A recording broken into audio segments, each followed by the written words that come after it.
Hi guys! Welcome to Made with Love. My name is Treasure and I'm excited to get creating with you guys today. Today we're going to use some of these JRV stencils, which are new to me, and I haven't had much luck stenciling in the past, so I'm excited to give these a try. This is my first time ever using this brand and I noticed that they're thicker than most. I'm going to use my awesome DIY paint, which I love working with, and then I just gathered some things that hadn't sold in my booth or I've had sitting around for a while to see if we can give them a new life, turn it into some fun holiday decor on a budget, honestly. And then I'm going to show you guys how to make some cute little Christmas tree sachets. I love them, they sell well in my booth, and they make everything smell so great. And also on a budget because you can just use scrap fabric. So I don't know about you guys, but I need to put this stuff down and get to creating, so let's get started. Project number one starts out with this old wood box that I had put together a long time ago, and it's just kind of been sitting in my stash. I pulled out this JRV stencil, holiday greens, my DIY paint, and a really awesome stencil brush from JRV. Now I have to tell you guys, this is my first time using these stencils and I've heard amazing things about them. I've watched videos where other people use them. I just hadn't had a chance to try them myself, and I really like them. They are nice and thick, so they're durable. You'll see later after I wash it, it still holds its shape nicely. And they're really easy to position. I really like the size of it too. And so here I am just loading my brush and then dabbing most of the paint off the brush. So that is the tip that I've learned from other people, is you really want to dry brush when you're stenciling. So in just a second we'll lift this stencil up and we'll see if it worked. Let's see. And look at that, a perfect impression. I was really excited. And then here I'm just showing you how great that DIY paint washed off. And the stencil, it's just such great quality. It was like it had never been used. Here I'm just kind of distressing my words a little bit, and then we're gonna use our clear wax and do one good coat over the whole box. Watch what this wax does to this wood. It just brings it to life. Look at that. So beautiful.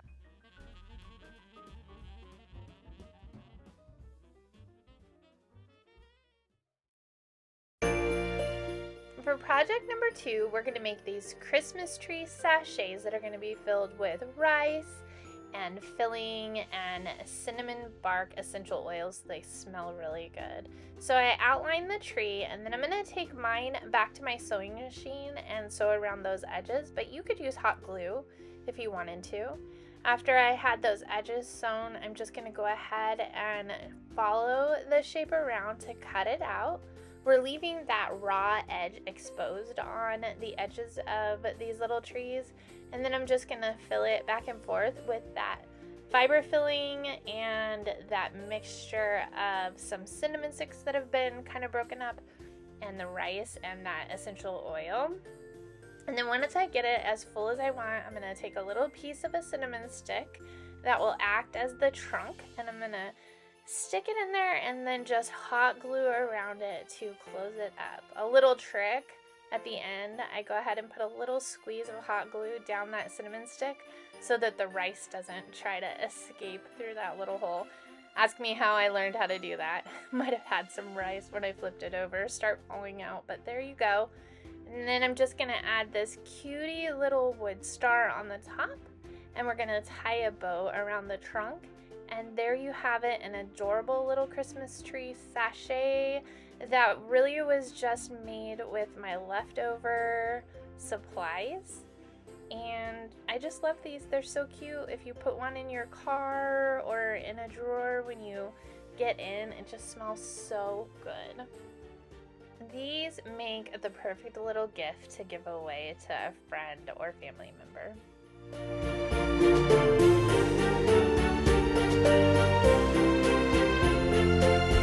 So for project number three, I had this wood tote that I had thrifted quite a while back, and I had actually painted it this beautiful blue color and put it in my booth, and it just did not sell. So we're going to give it a little bit of a refresh.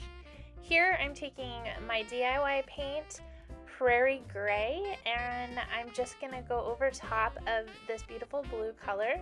This is the great thing that I like about DIY paint is you can just go over the prep for most surfaces is really just wiping it down and having a clean surface that is like oil free. But you don't have to sand, you don't have to do a lot of prep work, so I just really like that part of DIY paint. So I'm just going to give it one good coat, and then after that coat dries thoroughly, we will move on to the next step.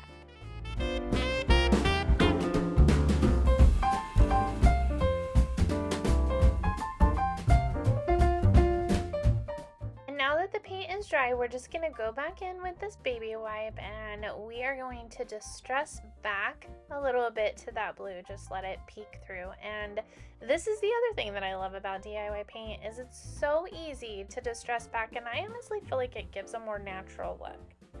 So we're going to take another one of our JRV stencils out. This one is a cute little cocoa stencil. I just thought this tote looked like the perfect tote to kind of load up with cocoa supplies, and so here I'm just measuring the sides to make sure that I get it even.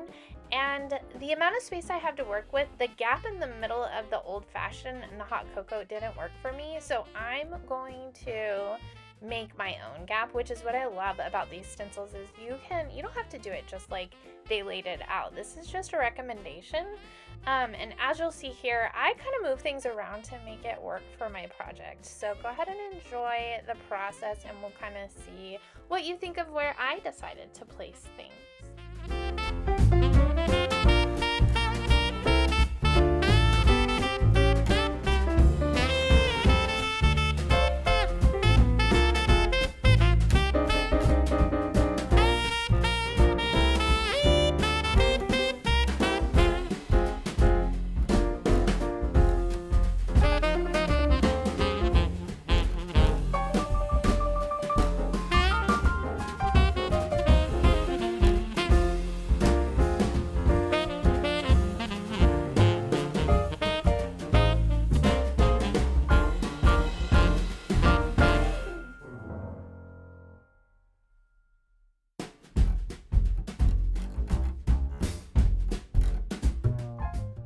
Once I get everything down where I want it, then I'm just going to go ahead and let it dry really well. And then I'll go back in with a little bit of sandpaper, just a really fine grit.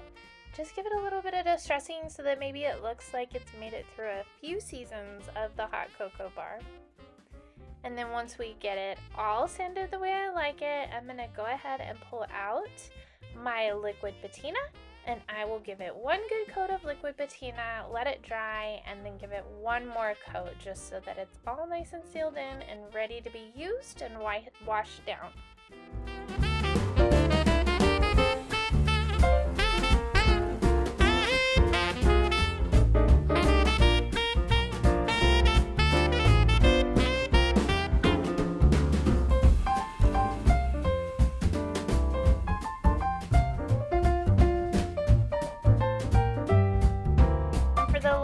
Simple DIY Christmas decoration that we're doing today, I hopped into my stash and found this little spindle and a wood round and then some more scrap fabric, and I'm taking this little pattern of a Christmas tree and kind of lining my fabric up to try to piece it together so that it gives it like a patchwork appearance. If you want to learn how to sew but you're kind of afraid of patterns or complicated situations, these little trees would be a great place to start because it's literally just a straight stitch.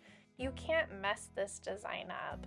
And once you have your pieces all put together, I've taken them and sewed those straight lines, so now they're all together. Then you just take your pattern and put it on top, and then go ahead and outline it so you know where you're going to sew.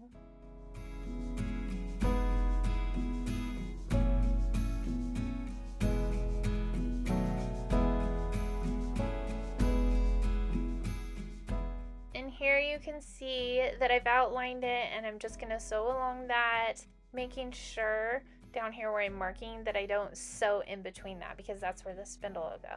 So I put a piece of fabric on the back, that would be the back of the tree, and took it to my machine and sewed around the image, and now I'm just gonna go ahead and cut that out. I love the raw edges, so you will rarely find me sewing in a sewing project where I can't leave those exposed. Here I am leaving the edges exposed. I'm cutting out our little shape, and then we're gonna take some fiber filling and we're gonna fill it. But first, we're gonna take those wood pieces, the little star and the spindle and the wood round, and we're just gonna give them each a coat of the DIY liquid paint that is called Dark and Decrepit, so that they all kind of come together and have this really beautiful, dark, kind of natural looking color. I really love this color. And so while that's drying, then we're actually gonna come over and we're going to stuff our little tree. And then once we get it all stuffed and that spindle is dry, we will put all of our pieces to this adorable little tree together, add a bow, and it will be ready to go. So let's take a look and see how this project finishes up. You'll have to let me know if you think you might make a little spindle tree for yourself.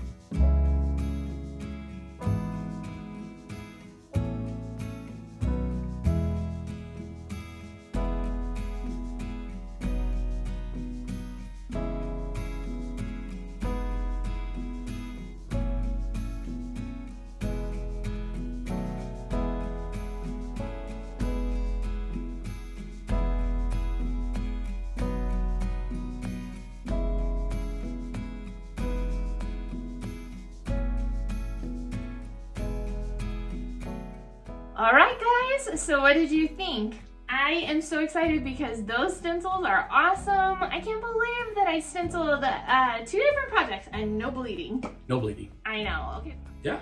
Yeah, all right. Well, I guess the question that I need to ask is, what was your favorite? What was my favorite? Here we go. It is the Christmas tree sachets. These are amazing, and oh my gosh, they smell like Christmas. They smell good, right? Really good. As we're filming this, the whole room smells like these right now, and it's phenomenal. And look, even got like an ugly sweater one. Very cute, babe. Very cute. Yeah, I really love those. I think my favorite though was this fun little box. I don't know, I don't think I pointed this out to you guys, but what's cool is this side has the Christmas theme and this side is still neutral, so you can flip it around and keep it out all year if you want to. Nice. Very cool. And your little trees go really good in here. Want to try? Ta-da! I really like that. Okay, well, I had so much fun creating with you guys on a budget today. It is time for us to go, but before I go, I just want to let you know I had so much fun creating with you on a budget. I promise there's more to come.